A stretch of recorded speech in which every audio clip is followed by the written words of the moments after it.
नमस्कार विद्यार्थी मित्रांनो, मी राहिनी नामदार, इयत्ता 12वी, विषय अर्थशास्त्र, यातील प्रकरण 3 मागणीची लवचिकता, 3 ब मागणीची लवचिकता यामधील मागणीच्या किंमत लवचिकता मोजमापाच्या पद्धती हा नवीन टॉपिक घेऊन आले आहे. आज आपण मागणीच्या किंमत लवचिकता मोजमापाच्या पद्धती अभ्यासणार आहोत. तत्पूर्वी आपण मागणीच्या लवचिकतेची संकल्पना आठवून पाहूया. मागणीची लवचिकता अल्फ्रेड मार्शल यांच्या मते ज्या प्रमाणात किमतीत घट होते त्यानुसार मागणी जास्त अथवा कमी प्रमाणात वाढते, तसेच ज्या प्रमाणात किमतीत वाढ होते त्यानुसार मागणी जास्त अथवा कमी प्रमाणात घटते, यालाच मागणीची लवचिकता असे म्हणतात. थोडक्यात मागणीची लवचिकता म्हणजेच किमतीतील बदलांमुळे मागणीत घडून येणाऱ्या बदलांचे प्रमाण होय. हे झालं मागणीच्या लवचिकतेची संकल्पना. मागणीची लवचिकता ही एक तांत्रिक संकल्पना आहे. मागणीची लवचिकता ही किमतीतील बदलामुळे मागणीतील बदलावर होणाऱ्या परिणामाचे मापन दर्शविते. त्यानंतर आपण मागणीची किंमत लवचिकता हा भाग देखील आठवून पाहूया. किंमत लवचिकता म्हणजे काय? तर किंमत लवचिकता म्हणजे किमतीतील शेकडा बदलामुळे मागणीत जो शेकडा बदल होतो त्याला मागणीची किंमत लवचिकता असे म्हणतात. या परिस्थितीमध्ये जी इतर परिस्थिती असते ती कायम असते, स्थिर असते, त्यामध्ये काहीही बदल होत नाही, फक्त किमतीत बदल होतो आणि त्याचा परिणाम म्हणून मागणीत जो बदल झालेला आहे, जो शेकडा बदल झालेला आहे त्याला मागणीची किंमत लवचिकता असे म्हणतात. अल्फ्रेड मार्शल यांच्या मते किमतीतील प्रमाणित बदलामुळे मागणीत जो प्रमाणित बदल होतो त्याला मागणीची किंमत लवचिकता असे म्हणतात. मागणीच्या किंमत लवचिकता मोजमापाच्या पद्धती आपण पाहूयात. ही जी किंमत लवचिकता मोजायची आहेत त्या मोजण्याच्या वेगवेगळ्या पद्धती आहेत. त्या पद्धतींचं मोजमाप आपण या भागामध्ये अभ्यासणार आहोत. या पद्धती 3 प्रकारच्या आहेत. 3 पद्धतींच्या साहाय्याने मागणीची लवचिकता मोजली जाते. पहिली पद्धत आहे गुणोत्तर किंवा शेकडा पद्धत. दुसरी पद्धत आहे एकूण खर्चाची पद्धत. तिसरी पद्धत आहे बिंदू पद्धत किंवा यालाच भूमिती पद्धत असे म्हणतात. आपण एक एक पद्धत अभ्यासूया.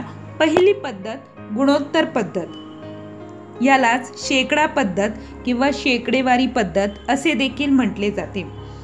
तर याच्यापूर्वी आपण मागणीची किंमत लवचिकता काढण्याचा गुणोत्तर अभ्यासलेला की मागणीची किंमत लवचिकता बरोबर मागणीतील शेकडा बदल भागिले किमतीतील शेकडा बदल.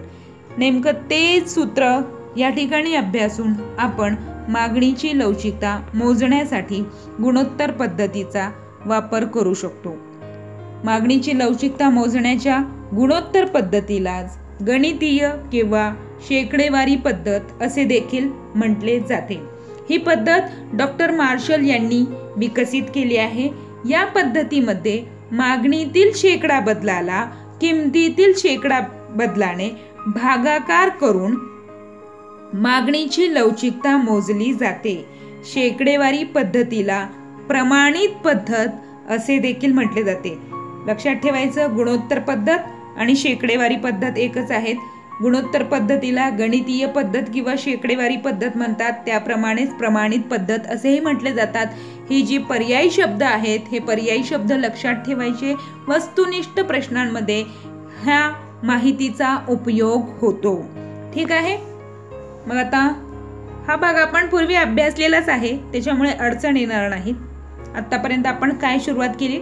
मागणीच्या किंमत लवचिकतेचे मोजमाप. पहिली पद्धत गुणोत्तर पद्धत, त्यालाच गणितीय पद्धत म्हणतात, शेकडेवारी पद्धत म्हणतात, प्रमाणित पद्धत म्हणतात. आता ही पद्धत डॉक्टर मार्शल यांनी विकसित केलेली आहे.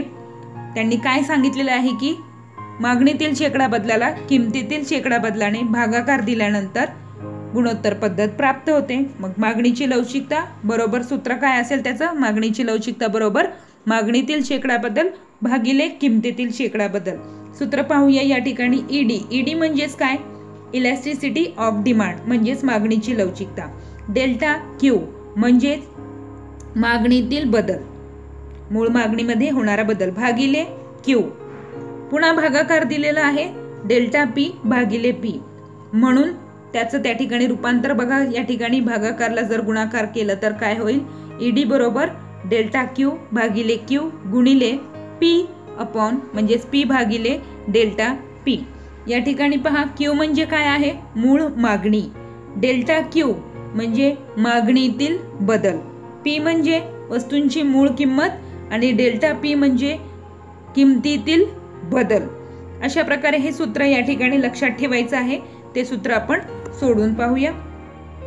बघा या ठिकाणी वस्तूंची किंमत 20 रुपये आहे. 20 रुपये वस्तूची किंमत असताना मागणी 10 किलो एवढी आहे. त्यानंतर वस्तूंची किंमत 10 रुपये एवढी होते, म्हणजे 10 ने कमी होते. त्यावेळेस त्या वस्तूला असणारी जी मागणी आहे ती 10 वरून 15 एवढी झालेली आहे. मग शेकडा बदल बघायचा आहे आपल्याला, टक्केवारीमध्ये किती बदल झालेला आहे. याच्यासाठी शेकडा किंवा शेकडेवारी पद्धतीनुसार हे गुणोत्तर काढायचं असेल तर सूत्र काय आहे, ED elasticity of demand is equal to delta Q upon Q multiply P upon delta P. मागणीची लवचिकता बरोबर डेल्टा क्यू म्हणजे काय आहे, या ठिकाणी मागणीतील शेकडा बदल भागिले मूळ मागणी गुणिले मूळ किंमत भागिले मागणीतील किमतीतील बदल. ठीक आहे. मग क्यू काय आहे, क्यू म्हणजेच मागणी. मागणी पहिल्यांदा किती आहे, मूळ मागणी 10 आहे. मग मागणीमध्ये बदल झाला, मागणीमधला बदल कसा काढला जातो, जुनी मागणी 10 एवढी आहे, नवीन मागणी 15 आहे. मग 15 वजा 10 केले तर मागणीमध्ये बदल कितीचा झालेला आहे, 5 एवढा झालेला आहे. मूळ किंमत बघा 20 आहे, त्याच्यामध्ये मागणीमध्ये किमतीमध्ये मूळ किंमत 20 आहे, किमतीमध्ये बदल झालेला आहे 10. आलं लक्षात. मूळ मागणी 10, मागणीमधला बदल 5 आहेत, म्हणजे पूर्वी 10 एवढी मागणी होती ती 15 झाली, म्हणजे बदल कितीचा झालेला आहे, 5चा. 5ने ती मागणी वाढलेली आहे. मूळ किंमत 20 आहेत, किमतीमध्ये बदल 10 ने झालेला आहे. 10 रुपये एवढी ती कमी झाली असली तरी 20 आणि 10 यांच्यामधला फरक काढायचा आहे, तो आहे 10. सूत्र आहे आपल्याकडे ईडी बरोबर मागणीतील बदल भागिले मूळ मागणी गुणिले मूळ किंमत भागिले किमतीतील बदल. मग याच्यामध्ये आपल्याला या किमती टाकायच्या आहेत. बघा या ठिकाणी मागणीतील बदल 5 भागिले मूळ मागणी 10 गुणिले मूळ किंमत 20 भागिले किमतीतील बदल हा झालेला आहे 10. म्हणून या ठिकाणी बघा 5 एके 5, त्याला भागिले 10, 5 दुने 10, 10 एके 10, 10 दुने 20, वरती 2 खाली पुन्हा 2, 2 भागिले 2 उत्तर येणार 1. याचाच अर्थ ईडी म्हणजे इलॅस्टिसिटी ऑफ डिमांड मागणीची लवचिकता बरोबर 1 एवढं उत्तर आलेलं आहे. याचा अर्थ मागणीची लवचिकता ही 1 आहे. अशा प्रकारे आपण काय करू शकतो, त्या सूत्राचा वापर करून शेकडेवारी पद्धतीनुसार आपण किंमत लवचिकतेचं मोजमाप करू शकतो. ठीक आहे. याच्यापूर्वी आपण किंमत लवचिकता काय आहे आणि किंमत लवचिकतेचे वेगवेगळे 5 प्रकार अभ्यासलेले आहेत. त्यामध्ये किंमत लवचिकता कशी बदलते, किंवा शून्य असते किंवा अनंत असते, किंवा ती जास्त असते, कमी असते, 1 असते, हे आपण अभ्यासलेलं आहे. त्याच आधारावरून या ठिकाणी आपण गुणोत्तर पद्धत, शेकडेवारी पद्धत याचा अभ्यास केलेला आहे. सूत्र पाहिलेलं आहे, सूत्रामध्ये किंमत टाकलेली आहे, उदाहरण घेतलेलं आहेत आणि त्याच्यानुसार उत्तर 1 आलेलं आहे. 1 आले म्हणजेच वस्तूंची किंमत लवचिकता किती आहे, एकक मागणी लवचिकता आहे, म्हणजे 1 आहे. आणि समजा जर उत्तर 1 पेक्षा कमी आलं तर मागणीची लवचिकता ही 1 पेक्षा कमी असेल, म्हणजे कमी लवचिक मागणी. उत्तर 1 पेक्षा जास्त आलं तर जास्त लवचिक मागणी आहे. अशा प्रकारे आपण शेकडेवारी पद्धतीचा वापर किंमत लवचिकता काढण्यासाठी करू शकतो. ठीक आहे. हा झाला पहिला भाग. त्यानंतर दुसरी जी पद्धत आहे किंवा दुसरा जो प्रकार आहे ते आहे एकूण खर्चाची पद्धत. एकूण खर्च पद्धत ही पद्धत डॉक्टर मार्शल यांनी विकसित केली आहे. मूळ किमतीला वस्तूंवर येणारा खर्च व बदललेल्या किमतीला होणारा खर्च यांची तुलना करून मागणीची लवचिकता मोजता येते. एखादी व्यक्ती वस्तू व सेवांवर किती खर्च करते त्याचा एकूण खर्च किती आहे, किमतीमध्ये किती बदल झाला, पूर्वी किंमत जेवढी होती तेव्हा ती व्यक्ती किती खर्च करत होती, किंमत बदलली आता ती व्यक्ती किती खर्च करत आहेत, त्या एकूण खर्चामध्ये कसा बदल होतोय. पूर्वीपेक्षा खर्च जास्त असेल जास्त लवचिक मागणी, पूर्वीपेक्षा खर्च कमी असेल कमी लवचिक मागणी, पूर्वी एवढाच खर्च असेल एकक लवचिक मागणी. अशा प्रकारे एकूण खर्च पद्धतीचा वापर करून किंमत लवचिकता काढण्याचा प्रयत्न डॉक्टर मार्शल यांनी केलेला आहे. मागणीची लवचिकता मोजण्यासाठी त्यांनी ही एक पद्धत विकसित केलेली आहे. त्यालाच एकूण खर्च पद्धत असे म्हणतात. एकूण खर्च म्हणजे किंमत व मागणी यांचा गुणाकार होय. हा भाग या ठिकाणी लक्षात ठेवायचा. वस्तुनिष्ठ प्रश्नासाठी विचारला जाणारा प्रश्न, एकूण खर्च म्हणजे किंमत व मागणी यांचा गुणाकार होय. एकूण खर्च बरोबर किंमत गुणिले मागणी. ठीक आहे. मग आता बघूया आपण या एकूण खर्चाची पद्धतीमध्ये 3 पद्धती दिलेल्या आहेत. पहिली पद्धत आहे जास्त लवचिक मागणी, म्हणजे जेव्हा वस्तूच्या किमतीतील बदलामुळे एकूण खर्चात वाढ होते तेव्हा ती जास्त लवचिक मागणी असते. वस्तूंची किंमत बदलली, उदाहरणार्थ वस्तूंची किंमत कमी झाली तर त्या वस्तूंना असणारी मागणी वाढेल, मागणी वाढली तर एकूण खर्च देखील वाढणार, त्यावेळेस ती काय आहे जास्त लवचिक मागणी. त्यानंतर दुसरा जो आहे एकक लवचिक मागणी. याच्यामध्ये काय असेल, जेव्हा किंमत कमी होते किंवा वाढते तेव्हा एकूण खर्चात बदल होत नाही किंवा ती एकूण खर्च स्थिर राहतो तेव्हा मागणीची लवचिकता 1 असते. वस्तूंची किंमत कमी झाली किंवा वस्तूंची किंमत वाढली, किमतीमध्ये बदल झाला मात्र वस्तूंच्या मागणीमध्ये बदल झालेला नाही, त्याच्यामुळे एकूण खर्चामध्ये देखील बदल झालेला नाही, तेव्हा मागणीची लवचिकता 1 असते. मागणीची लवचिकता 1 म्हणजेच एकक लवचिक मागणी. हा दुसरा त्यामध्ये भाग. आणि तिसरा जो आहे कमी लवचिक मागणी. जेव्हा वस्तूंच्या किमतीतील बदलामुळे एकूण खर्चात घट होते तेव्हा ती कमी लवचिक मागणी असते. उदाहरणार्थ गिफ्टच्या वस्तू, कनिष्ठ दर्जाच्या वस्तू, वस्तूंच्या किमती बदलल्या. उदाहरणार्थ एखाद्या वस्तूची किंमत कमी झाली तर त्याच्यावर जो खर्च केला जाणार आहे त्या वस्तूंची जी मागणी आहे ती आणखी कमी होत गेली.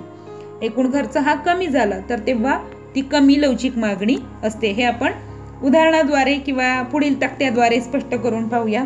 बघा या ठिकाणी पहिल्या रकान्यामध्ये किंमत दर्शवलेली आहे, दुसऱ्या रकान्यामध्ये मागणी दर्शवलेली आहे, तिसऱ्या रकान्यामध्ये एकूण खर्च दर्शवलेला आहे, चौथ्या रकान्यामध्ये मागणीची लवचिकता दर्शवलेली आहे.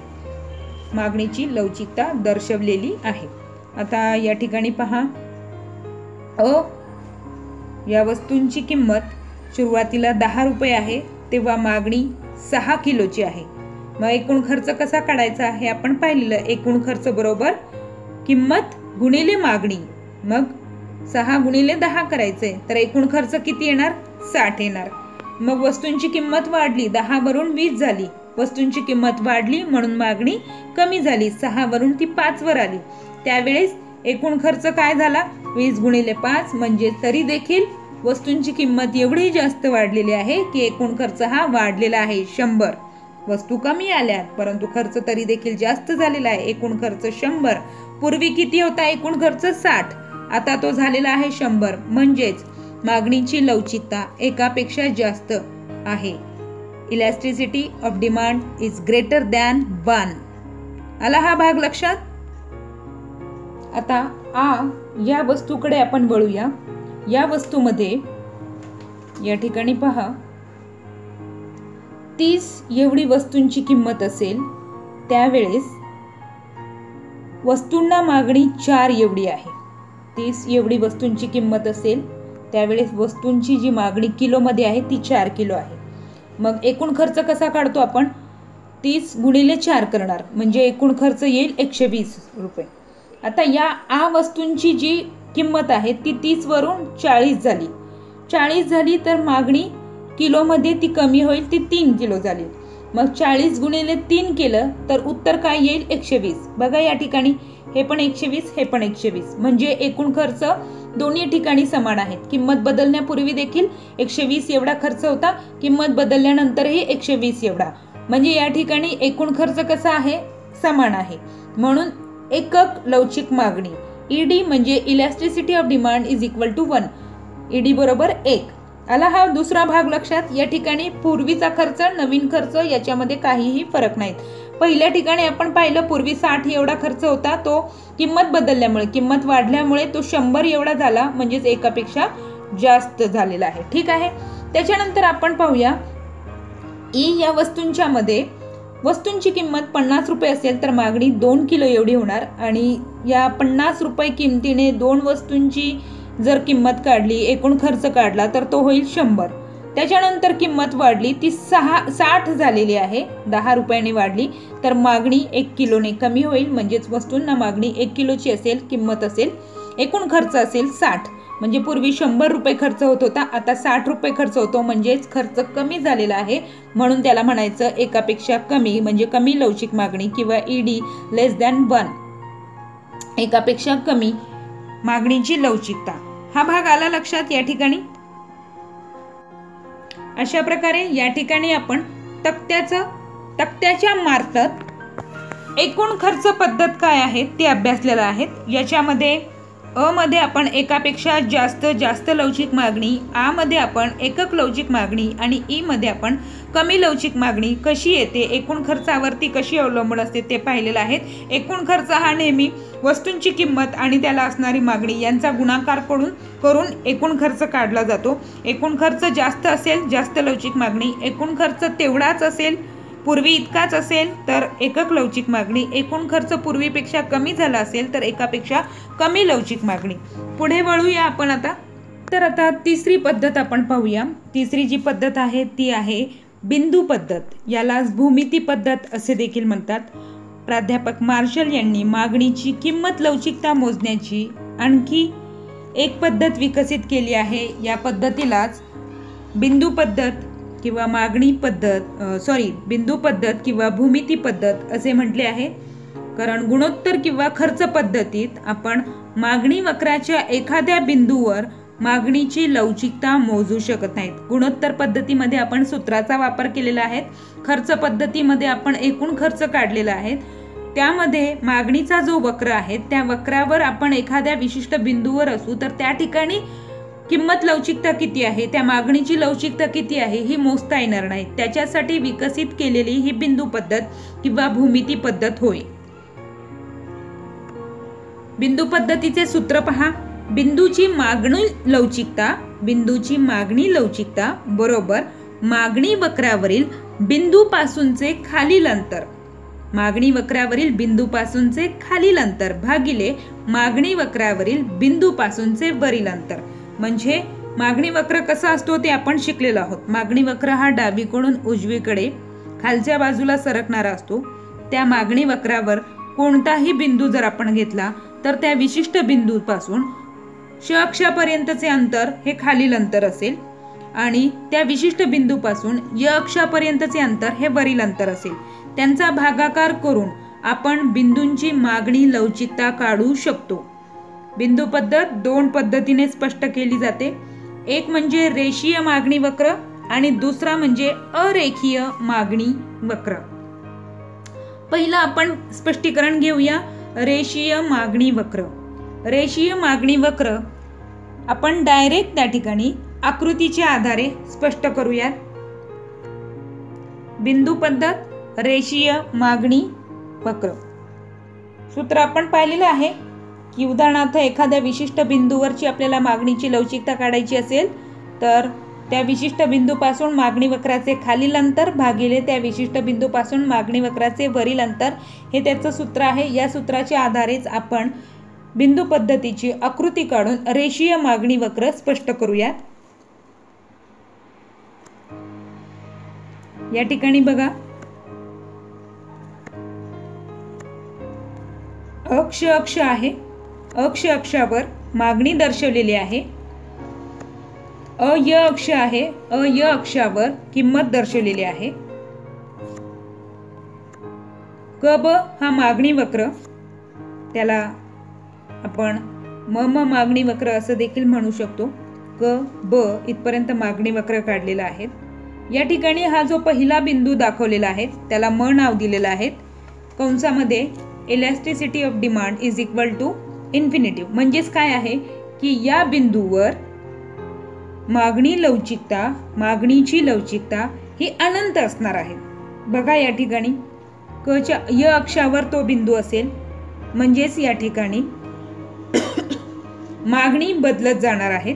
किंमत भलेही शून्य असली तरी त्या वस्तूची मागणी अनंत असणार आहे. किमतीमध्ये काहीही बदल होणार नाहीत, मागणी मात्र बदलणार. या ठिकाणी मागणीची लवचिकता अनंत असणार आहे.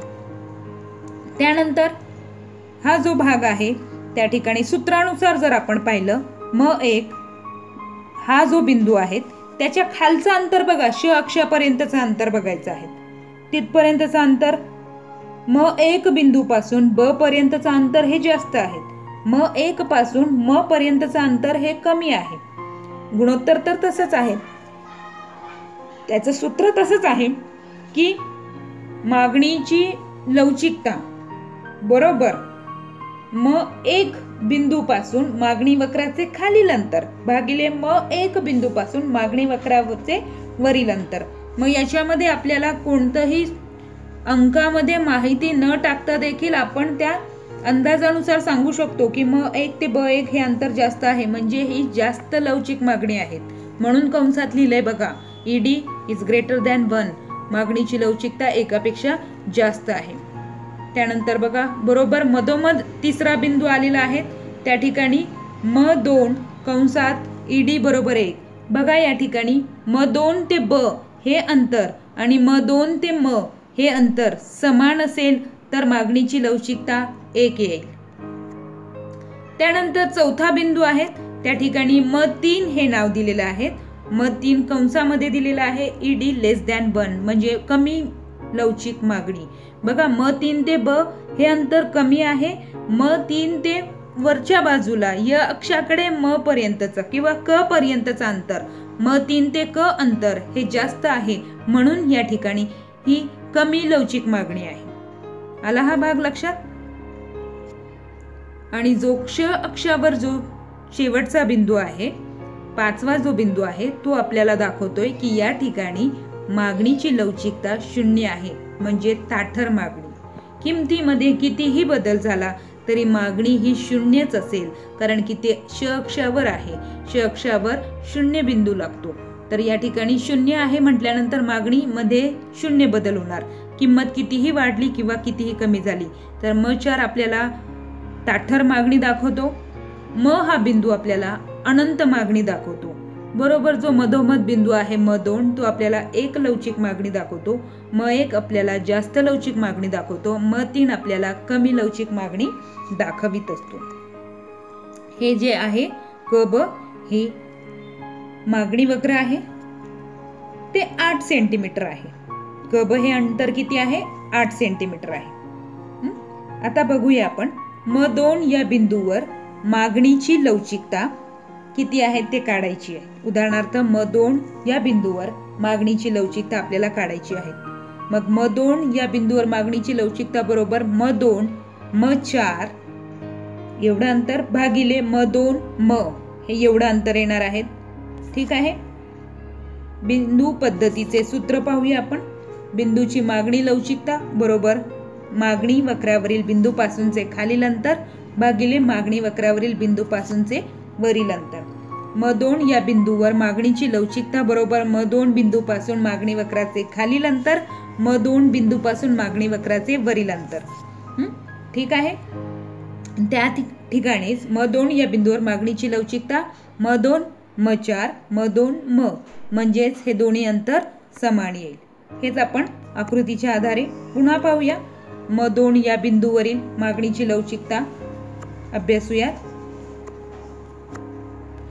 या ठिकाणी पहा, अक्ष अक्षावर वस्तूंची मागणी दर्शवलेली आहे. अय अक्षावर वस्तूंची किंमत दर्शवलेली आहे. क ब हा मागणीचा वक्र आहे. या ठिकाणी आपण म2 हा भाग लक्षात घेणार आहोत. म2 हा बिंदू, त्या बिंदूवरची मागणीची लवचिकता आपल्याला काढायची आहे. मग म2 पासून क पर्यंत जे अंतर आहे ते 4 सेंटीमीटर आहे. म2 पासून ब पर्यंतचे जे अंतर आहे ते 4 सेंटीमीटर आहे. मग या ठिकाणी सूत्र काय आहे आपलं, आतापर्यंत आपण सूत्र काढलेले आहेत. मागणीची लवचिकता बरोबर म2 ब, किंवा इथे म लिहिलं तरी चालणार आहे, म2 ब भागिले म2 क, 4 भागिले 4. उत्तर काय येणार 1. म्हणजेच या ठिकाणी मागणीची लवचिकता 1 असणार आहे. हे आपण आकृतीच्या द्वारे देखील अशा प्रकारे स्पष्ट करू शकतो. ठीक आहे. मागणीची एकक लवचिकता या ठिकाणी दिसून येत आहे. मागणी एकक लवचिक आहे. ठीक आहे. या ठिकाणी आता आपण बिंदू पद्धत, रेषीय मागणी वक्र म1 या बिंदू मधील मागणीची लवचिकता अभ्यासूयात. अक्ष अक्षावर मागणी, अय अक्षावर किंमत, क ब हा मागणी वक्र त्या ठिकाणी, आणि म1 या बिंदूची आपण मागणीची लवचिकता काढणार आहोत. बघा या ठिकाणी म1 ते क या भागामध्ये जे अंतर आहे ते 2 सेंटीमीटर आहेत. ठीक आहे. आणि म1 ते ब या भागातले अंतर हे 6 सेंटीमीटर आहे. आपल्याला सूत्र पाठ झालेलं आहे. आपण म1 या बिंदूवर मागणीची लवचिकता मोजत आहोत. म1 या बिंदूवर मागणीची लवचिकता सूत्र असेल म1 बिंदूपासून मागणी वक्राचे खालील अंतर किती आहे 6 सेंटीमीटर, भागिले म1 बिंदूपासून मागणी वक्राचे वरील अंतर आहे 2 सेंटीमीटर, म्हणजे 6 सेंटीमीटर भागिले 2 सेंटीमीटर. उत्तर येणार 3 सेंटीमीटर. ठीक आहे. 3 सेंटीमीटर म्हणजेच या 3 उत्तर आलं, म्हणजेच ते एकापेक्षा जास्त आहे. म्हणजे या ठिकाणी मागणीची लवचिकता ही जास्त लवचिक मागणी आहे. ठीक आहे. मागणी जास्त लवचिक आहे.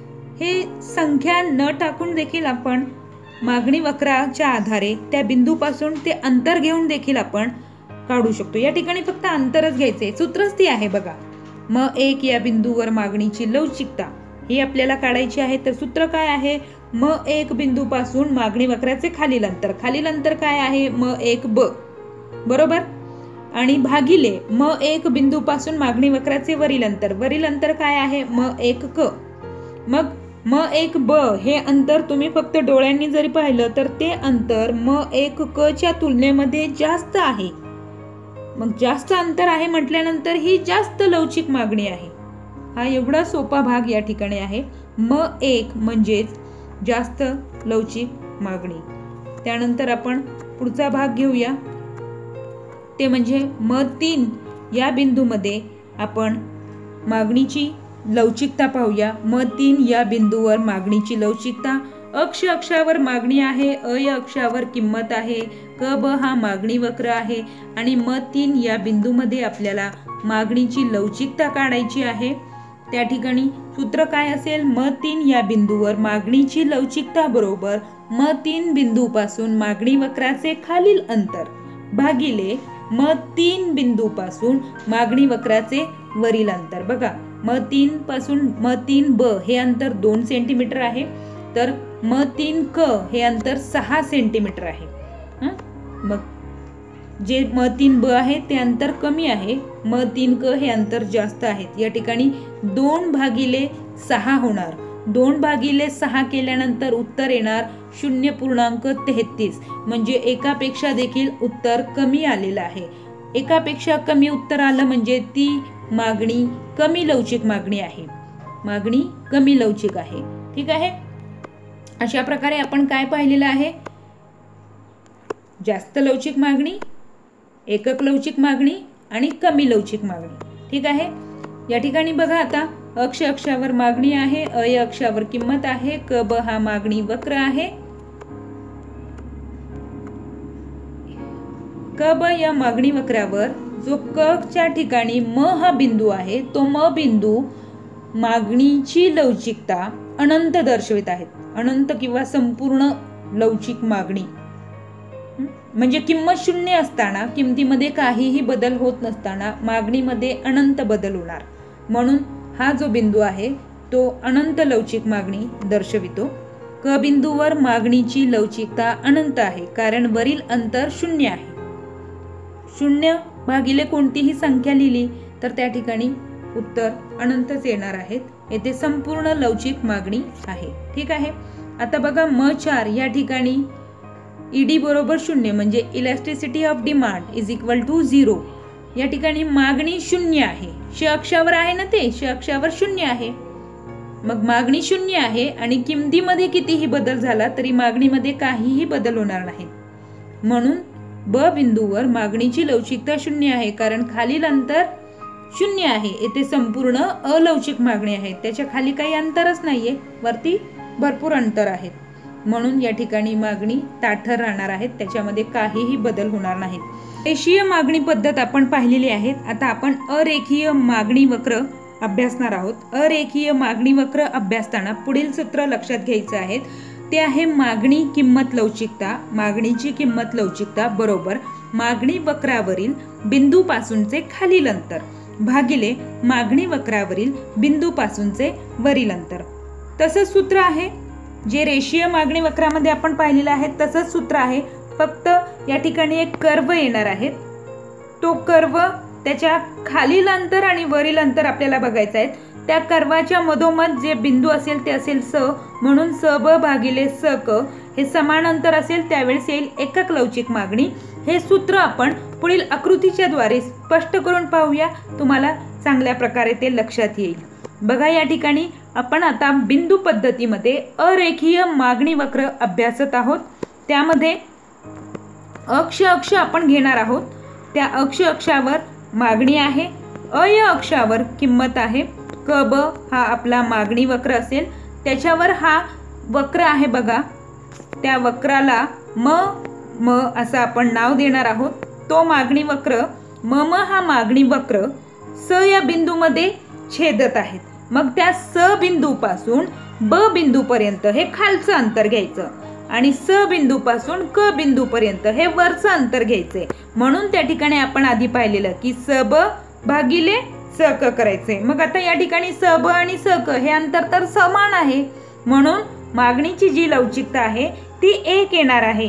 कारण की समजा स ब हे अंतर 4 सेंटीमीटर असेल आणि स क हे अंतर देखील 4 सेंटीमीटर असेल. मग 4 भागिले 4 केल्यानंतर उत्तर 1 येणार. म्हणजेच मागणीची लवचिकता 1 असणार आहे. यालाच एकक लवचिक मागणी असे म्हटले जाते. ठीक आहे. अरेखीय मागणी वक्र बघा या ठिकाणी जेव्हा मागणी वक्र हा अरेखीय स्वरूपाचा असतो तेव्हा मागणीची किंमत लवचिकता मोजण्यासाठी दिलेल्या बिंदूला स्पर्श करणारी क ब ही स्पर्श रेषा काढावी. या ठिकाणी बघा क ब ही स्पर्श रेषा काढली आपण. य अक्षाला आणि श अक्षाला स्पर्श करणारी क ब ही रेषा काढलेली आहे. त्यानंतर पुढे काय म्हणता येते, त्यामुळे ही रेषा य अक्षाला क बिंदूत व क्ष अक्षाला ब बिंदू स्पर्श करते. बघा या ठिकाणी क ब ही रेषा य अक्षाला क बिंदूमध्ये श अक्षाला ब बिंदूमध्ये स्पर्श करते. त्याच्यावर आपण कर्व काढलेला आहे म मागणी वक्र. तो स बिंदूमध्ये स्पर्श करतो आणि तो अशा ठिकाणी स्पर्श करतो की त्या ठिकाणी खालील अंतर स ब वरील अंतर स क हे समान दर्शविले जातं. म्हणून मागणीची लवचिकता 1 येते. दुसऱ्या भागामध्ये अरेखीय मागणी वक्र कसा काढलेला आहे हे त्याचं स्पष्टीकरण आहे. ठीक आहे. अरेखीय मागणी वक्रामध्ये आता हे एकक लवचिक मागणी आपण पाहिलेली आहे. त्यानुसारच जास्त लवचिक मागणी आणि कमी लवचिक मागणी देखील आपण पाहू शकतो. अक्ष अक्षावर मागणी, य अक्षावर किंमत, क ब ही मागणी अरेखीय मागणी वक्र आहे. या ठिकाणी बघा या ठिकाणी स हा बिंदू त्याला जोडलेला आहे. त्या ठिकाणी थोडं समजून घ्या. तो ज्या ठिकाणी छेदत आहे म हा मागणीचा वक्र स या बिंदूमध्ये तो छेदलेला आहे. बघा या ठिकाणी स ब हे अंतर जास्त आहे, स क हे अंतर कमी आहे. आपण याच्यापूर्वी जी रेखीय पद्धत पाहिली आहे त्याच्यामध्ये फक्त रेषा आहे. या ठिकाणी वक्र ऍड होणार आहेत. त्याच्यामुळे तीच पद्धत आहे. वक्र ऍड झालेला आहे. स ब हे अंतर जास्त आहे, स क हे अंतर कमी आहे, म्हणून जास्त लवचिक मागणी. आता या ठिकाणी पहा, जर वक्र खालच्या बाजूला असेल तर खालच्या बाजूला असल्यामुळे आपल्याला खालील अंतर कमी दिसेल व वरील अंतर जास्त दिसेल. म्हणून त्या ठिकाणी सब हे अंतर कमी आहे, सक हे अंतर जास्त असेल म्हणजेच कमी लवचिक मागणी। अशा प्रकारे आपण रेषीय पद्धत आणि अरेखीय पद्धत बिंदू पद्धतीमध्ये या दोन आकृत्यावरून बिंदू पद्धतीमध्ये मागणीची लवचिकता कशी काढायची हे अभ्यासलेलं आहे। म्हणजे आज आपण मागणीच्या किंमत लवचिकतेचे मोजमाप कशा पद्धतीने मोजायचे आहेत त्या 3 पद्धती अभ्यासलेल्या आहेत। पहिली पद्धत आहे गुणोत्तर पद्धत, याला शेकडेवारी पद्धत असेही म्हटलं जातं। त्यानंतर दुसरी पद्धत आहे एकूण खर्चाची पद्धत, तिसरी पद्धत आहे बिंदू पद्धत किंवा भूमिती पद्धत। या 3 पद्धतींचा अभ्यास आपण आकृती तक्त्यांमार्फत अभ्यासलेला आहे। माझा हा व्हिडिओ आवडला असेल तर लाईक करा, शेअर करा, सबस्क्राईब करा। पूर्ण व्हिडिओ पाहिल्याबद्दल आपल्या सर्वांचे धन्यवाद।